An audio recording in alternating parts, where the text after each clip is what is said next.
And we parallel 2, wow! Max, get out. Hello guys, Moukass here. Today I wanted to talk about leaders and how few they are, and I regret it. So in this video I'm going to talk about the importance of team play in Planetside 2. I'm doing this video because I joined many open squads to see what they had to offer, and I had a few good moments, but most of the time it was very disappointing. I saw that even when people are together in a public squad, they don't really work together, so I'll give my best advices to lead an open squad. So before leading my outfit, I was with the FFS. It's a very good outfit on Woodman. They were pretty good guys, maybe the best on the server, but I left because I didn't like the leadership. And actually, maybe it's because I couldn't bear taking orders from less experienced than me, but I didn't want to take the lead yet. So after that I played in duo for months, with close friends, only with 2 or 3 in the squad, so we can have a beacon. We also played in vehicles a lot with harassers and tanks, and I had a lot of fun, but we still couldn't change the tide of the battle, so I was still frustrated about that. That's why I created my own outfit, and I started leading squads. Leading is like an investment. You sacrifice your time and attention for a group of players to be more effective.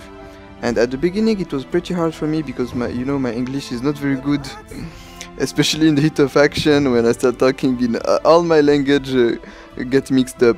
But I got used to it over time, and now I like it. Fighting with the United Squad is very rewarding in the things you can do. You now have much more possibilities to influence on the battle, but this will only work if there is good leadership. So in this video I'll share the most important tips to make a single squad more effective than a platoon. So by the way guys, my outfit is on Woodman as NC, and it's still very small, and we're still arguing about the outfit name, so I prefer to run with only one squad. I don't like to open more than one squad when most members are randoms, so in this video I'll mostly talk about squad play less than 12 players, because that's what I practice the most. And since it's like I rediscovered the game, my playstyle and my favorite vehicles completely changed again. Even with one squad we're doing a shitload of damage. Wow. And I also created a playlist only about that. It's called Planetside 2 Squad Play, and you'll see some of my favorite suggestions on the screen. So leading outfit members is easy, they obey faster, they have a mic, but with randoms it's completely different. Much more difficult of course, but if you do it well you can accomplish wonders. That's often what we do. Generally in my squads there's only 2 or 3 outfit members, and all the others are randoms or from other outfits. That's how I feel a squad. The only way to influence in battles, even small ones, is to team up. You may have some successful runs when going solo, but if you want to reliably defend or capture a base you need team play, and a lot. So here are the most important points I wanted to share. So first, micromanage. This is very important when running an open squad. According to the situation you'll need different classes, so ask the squad members to change. Find a terminal or deploy your Sunday. This way you'll also see who reacts quickly and who don't. So usually when running with a battle bus in an open area, I like to have only engineers and heavy assault in the bus. The gunners are engineers, in case we need emergency repairs, and the heavy assault can bail and attack enemy vehicles if needed. They can really make a difference when facing heavy tanks. You need like 5 or 6 rockets to kill a tank, and with the 2 basilisks on top, they really don't last long, so it's really good to have 2 or 3 heavy assault ready to fight. Another example is when we are trying to capture a base, camping the control point, when there's only infantry combat, so I like to have all the squad as medic, except 1 engineer, 1 max, 1 infiltrator, so we can last longer, and with ammo and radar support. Sometimes there can be a few heavy assaults, but it's really important that there is at least 1 infiltrator and 1 engineer for radar support and ammo.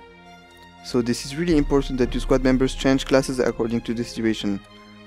So second point, clean your squad guys. If there is one guy that is not obeying or not listening, just kick him. Maybe another guy was waiting to take his place. Usually I warn him once, and if he doesn't answer or change classes or whatever, I just kick him. These guys can put the whole squad in danger, so I don't have any bad feeling kicking them. For example, if this guy don't stay in the group and dies in a bad place, all your medics can follow and you're just done. Or sometimes you really need repairs for the Sunday, but that one guy in the bus is light assault, completely useless. When someone obeying would have been able to save the Sunday, and like saving the Sunday is almost saving the squad, so make sure you get rid of the guys that are not obeying and only keep the good ones. And maybe the guy that got killed will come back and start obeying, it will be a lesson for him. So third, use a battle thunder. This one has become much more important since the Galaxy update, because squad members can spawn directly in the thunder if it's already occupied by another squad member, and you don't need to have it deployed, so you can be very mobile. You can ask the squad member to spawn directly on it with a certain class. And on top you have a very armored vehicle with the 2 basilisk on top. It's very versatile, you can engage anything. Here in most of my Thunders clips I'm using the blockade armor maxed out, that gives you plus 12% armor from the front and sides and plus 25% from the back. That's why I'm often showing my back when fighting big targets.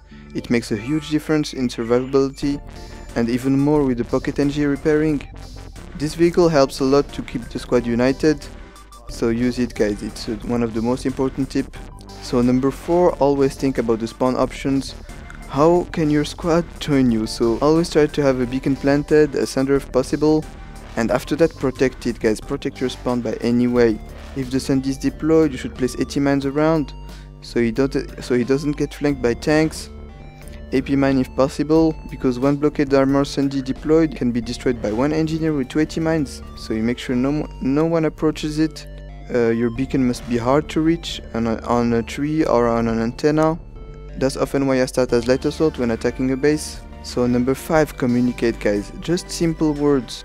No need for long sentences, just we go there, new waypoint, try to announce what to do and where your squad need to be. And try to announce also when your squad can spawn. So I like to announce when I'm gonna plant a beacon.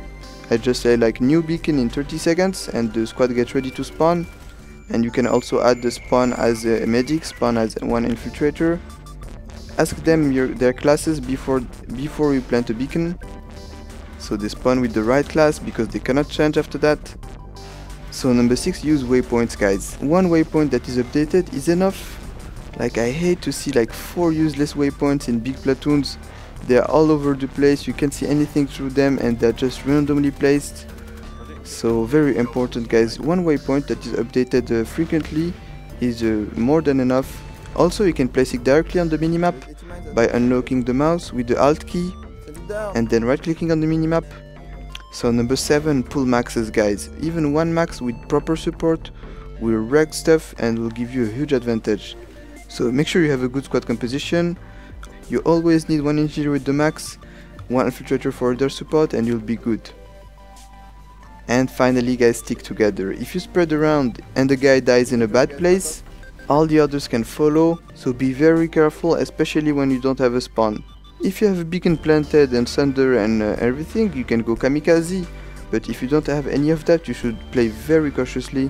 So that's it guys, I hope to see more open squads in the future, each one with a unique leadership because we are all different, and I like it.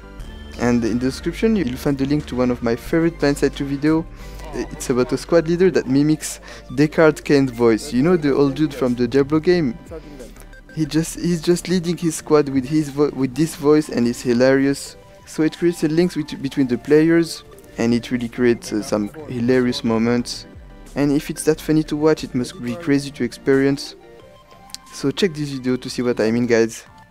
So usually I don't like to lead more than one squad, because with the platoon it gets really hard to micromanage like it should be. You really need squad leaders that know what they're doing, so for now I'm not doing it much.